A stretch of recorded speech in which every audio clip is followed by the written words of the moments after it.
You are 34 years old. You drive a 2013 sedan with 141,000 miles on it. The paint is fading on the hood in a shape like a continent. You park it in the far row of the lot, not to hide it, just out of habit. You bring your lunch in the same gray container every day. Today it is rice, black beans, and a boiled egg. It costs you about 1.40.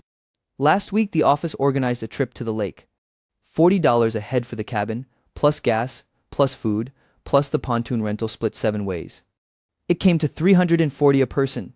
You said you couldn't make it. You said it kindly. Renata, your manager, nodded and said no pressure, and she meant it. Renata is 47. She keeps a photo of her daughter's soccer team taped to her monitor, and she covers for people when their kids are sick. She is a good manager. She has decided, without ever saying it, that money is tight for you. She schedules the optional lunches at the cheap place near the highway now. She thinks she is being considerate. She is being considerate. There is a coworker named Marcus. He is 29. Last spring, the floor pooled money for a supervisor's retirement gift, and when it came around to you, Marcus leaned over and said quietly, "Don't worry about it, I got yours." $20. He didn't want you to feel the pinch. You said thank you and you let him. It was easier than the alternative. The alternative is this. You own 7 laundromats. Last year, after the water and the sewer and the gas and the electric, after the attendance and the repairs and the rent and the mortgages and the money set aside for taxes, they cleared $1.9 million into your account. Not gross. Not on paper. Into the account, after everything. None of them know. That is not an accident. You did not fall into the gray sedan and the boiled egg. You built them. You chose the far row of the parking lot on purpose. The lunch, the declined trip, the borrowed 20 from Marcus that you never paid back because paying it back would have raised a question. Every piece of it is designed. You are not hiding failure. You are hiding success, and it is quieter work than anyone would guess. The first one was tired when you bought it. You were 27. It was 1,900 square feet in a strip off a state route, wedged between a nail salon and a place that cashed checks. The sign had a burned-out letter. The price was $210,000, and the seller carried the paper himself because the bank looked at your income and your down payment and said no.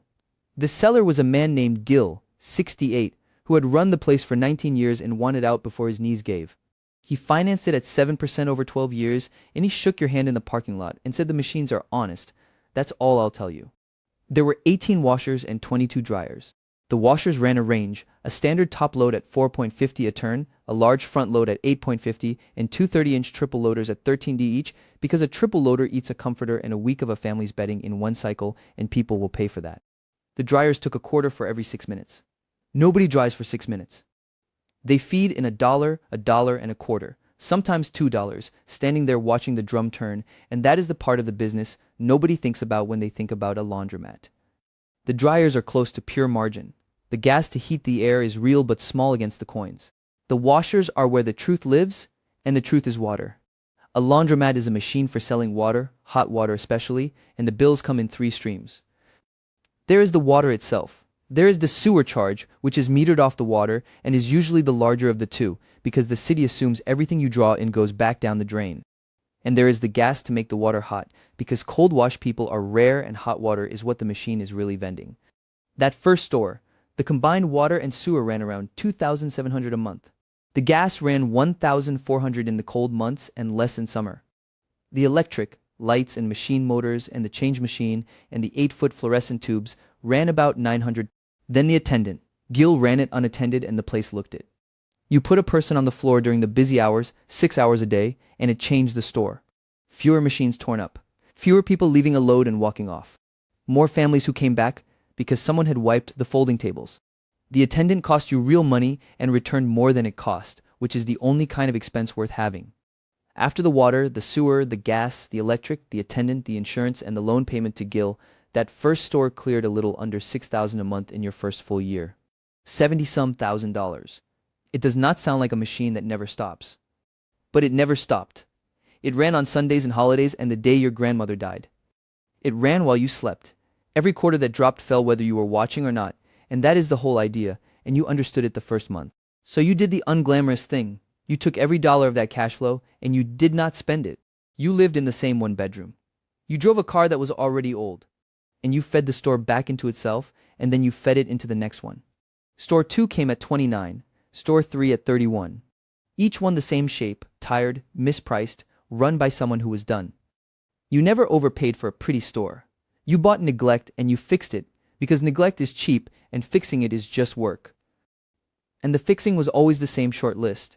You ripped out the coin mechanisms and put in a card system, and that one change did three things at once. It killed the cash that used to walk out the back door in an attendant's pocket. It let you raise a vend price by a quarter without anybody feeling robbed because a card hides the number the way coins never could. And it gave you data, the exact turn count on every machine, so you knew which washer earned its floor space and which one was a corpse taking up 30 square feet. Then the machines themselves, the old top loaders drank 30 plus gallons a turn.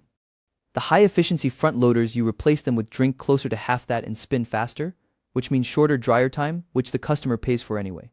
Cutting the water draw did not just lower the water bill.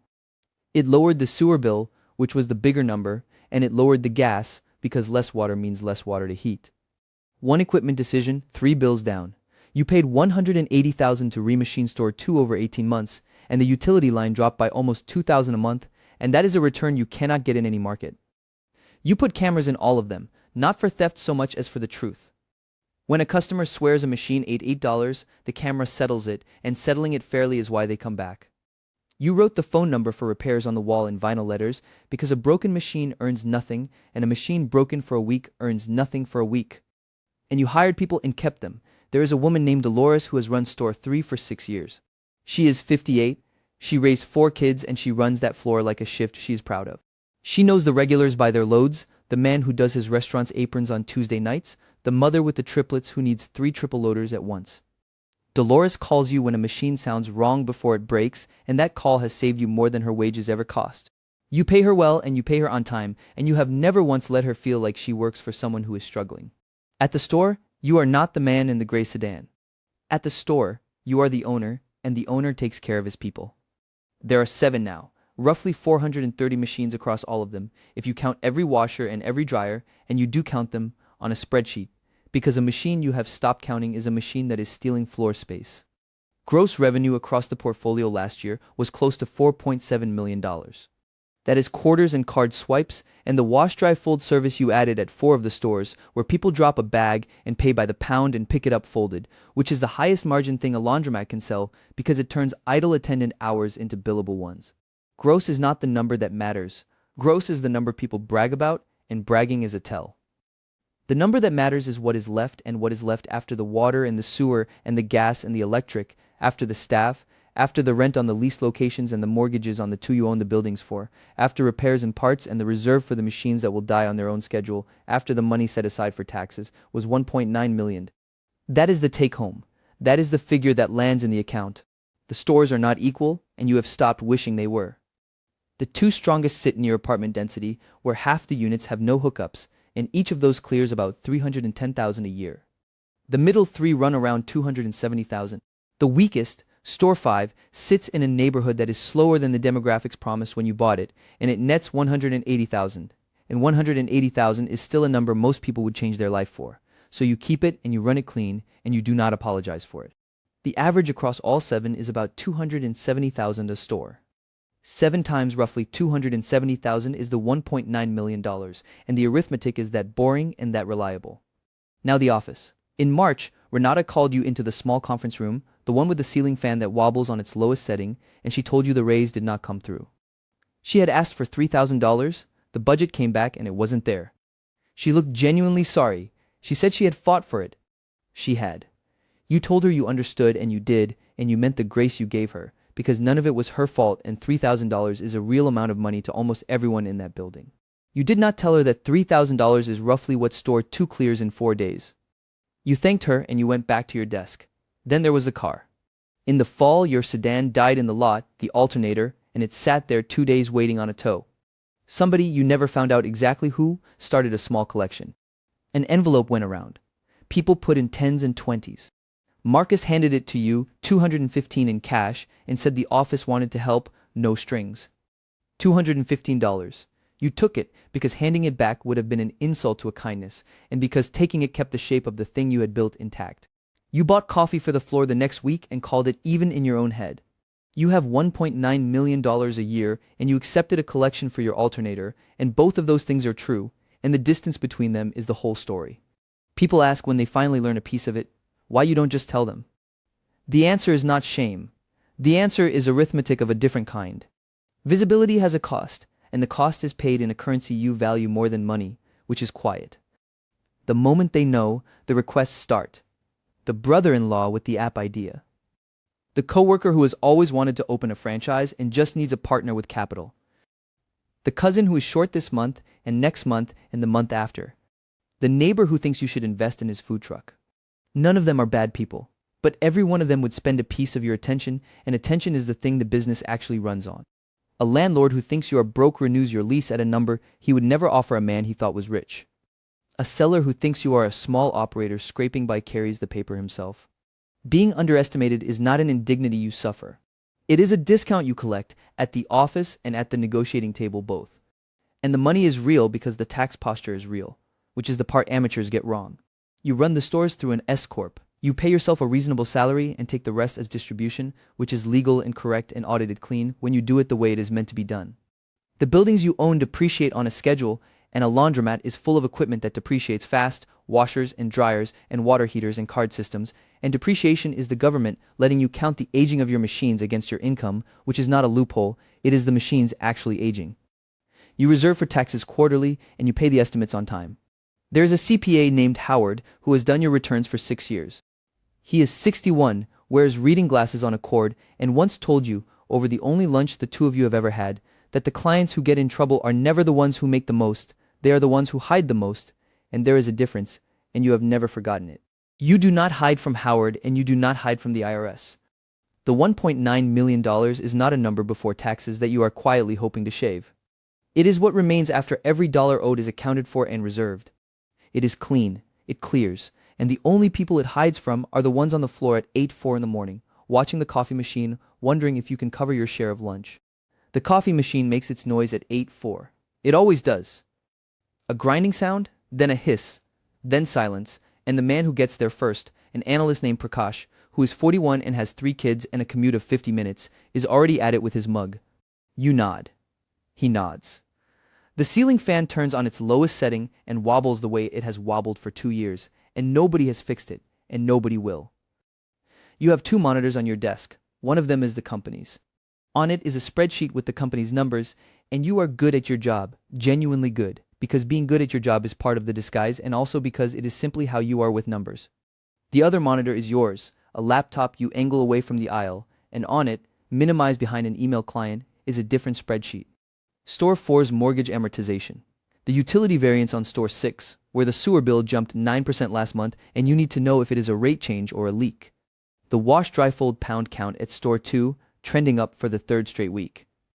You look at it for 90 seconds between tasks and then you close it, and you go back to the company's numbers, and no one has ever seen the other screen. At 10:15 your phone buzzes once. It is Dolores at Store 3. A dryer, number 14, is turning cold, the igniter probably, and she has already called the repair number and taped an out-of-order sign on it and moved the man with the restaurant aprons to number 16. She is telling you, not asking you, and that is why she has run that floor for 6 years. You type back, thank you, and put the phone face down. The whole exchange takes 11 seconds. A washer somewhere is running while you do it. Several are, across 7 floors, at 10:15 on an ordinary Tuesday.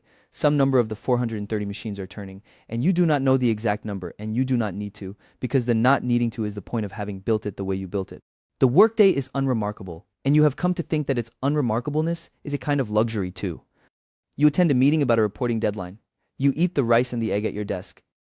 Renata stops by to ask if you can take a task off a coworker who is overloaded, and you say yes, because you like the coworker, and because saying yes is easy when the paycheck is not the thing holding your life up.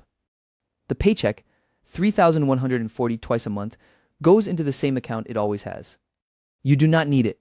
You keep the job the way you keep the sedan, because it is part of the shape, and because there is something in you that likes a desk and a task and a manager who is fair, and none of that would be improved by anyone knowing what parks in the far row. Here is what the $1.9 million does, and it is worth being plain about because people imagine it does something dramatic. It does not touch the car. The 2013 sedan, alternator replaced, will run until it doesn't, and then you will buy another used one because the car was never a deprivation, it was a decision, and the decision still holds. The money buys Store 8, which you are 3 weeks from closing, another tired one, 2,400 square feet, mispriced, run by an owner who is done. The money funds 2 custodial accounts, one for each of your kids, ages 6 and 4, invested in a plain index fund that neither of them will think about for 15 years. The money retired the mortgage on store 4 in April, a wire sent on a Tuesday, and now store 4's cash flow, all of it, is yours instead of the bank's, and the only person who marked the occasion was Howard, who sent a one-line email that said, "Nicely done," and nothing else. The pity at the office costs you nothing. That is the thing you understood early and have never stopped being grateful for. Renata's careful kindness, the cheap lunch spot by the highway, Marcus and his envelope of 10s and 20s, the assumption in every meeting that you are the one for whom money is tight. None of it takes $1 from you. And it buys you the thing that a visible fortune would have taxed away, which is a plain, uninterrupted, unbothered life. No one pitches you. No one resents you. No one recalculates what you owe the group when the check comes. You are underestimated, and being underestimated is not something that happened to you. It is a working condition you selected, the way you selected the far row of the parking lot, and it works every single day, for free. There are 2 kinds of wealth. There is the kind people can see, the car and the watch and the trip to the lake and the raise announced in the meeting, wealth that lives in the eyes of other people and has to be maintained there, refreshed, defended, performed. And there is the other kind, the kind that turns a drum in a strip mall off a state route at 2 in the morning while you sleep, that drops a quarter into a slot whether or not anyone is watching, that compounds in silence and asks nothing of anyone's opinion. One kind is stored in what people believe about you. The other is stored in machines that do not care what anyone believes. You chose the second kind, and choosing it meant giving up the first, and you gave it up gladly, and the office reads that surrender as struggle. Let them. The reading is the disguise, and the disguise is the discount, and the discount compounds too. The coffee machine will make its noise at 8:04 tomorrow. Prakash will be at it first, the fan will wobble. Renata will schedule the lunch at the cheap place, thinking of you, being kind. And you will drive the gray sedan into the far row and carry the gray container with the rice and the egg and open 2 spreadsheets, one theirs and one yours, and you will do good work on both. Store 8 will close on a Tuesday. The Tuesday after that will still come. It always does. You will clock in that morning like every other, and you will pour the same coffee, and you will not correct anyone.